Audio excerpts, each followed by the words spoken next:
And the Korean economy is facing a tough year ahead with multiple factors posing challenges from both at home and abroad. With that, private institutions are skeptical about Korea achieving its 3% range growth next year.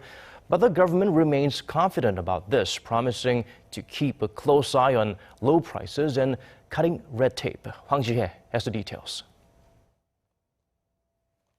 Korea expects its economy to expand 3.1% in 2016. That's a trim from an earlier forecast of 3.3%, but still higher than the mid-2% range that a majority of private financial institutions have put forward.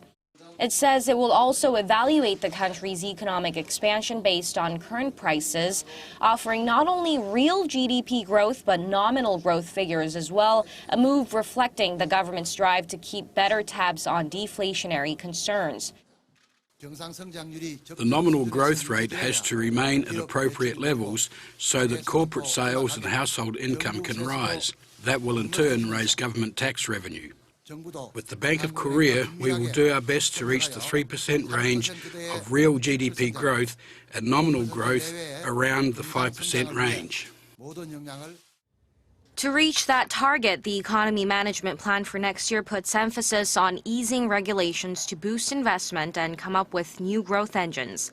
The government plans to designate regulation-free areas in 14 different regions across the country, with the goal of fostering industries like biohealth, eco-friendly vehicles, and cosmetics. This project follows the state-driven program this year to build 17 creative economy innovation centers around the nation. Also on the agenda for next year is completing structural reforms in the labor, education, finance, and public sectors. But experts are skeptical as to whether the government will be able to push through such reforms with Parliament still deadlocked over pending labor bills. Korea has general elections next year and the presidential election the year after. With political events like these, the government will face major opposition in completing the reforms, and they may lose steam. Another challenge Seoul will take on is diffusing threats posed by snowballing household debt and corporate debt in the face of a possible rate hike by the U.S. Federal Reserve. The move will allow troubled firms to begin corporate workout programs before their deteriorating financial health becomes irreparable.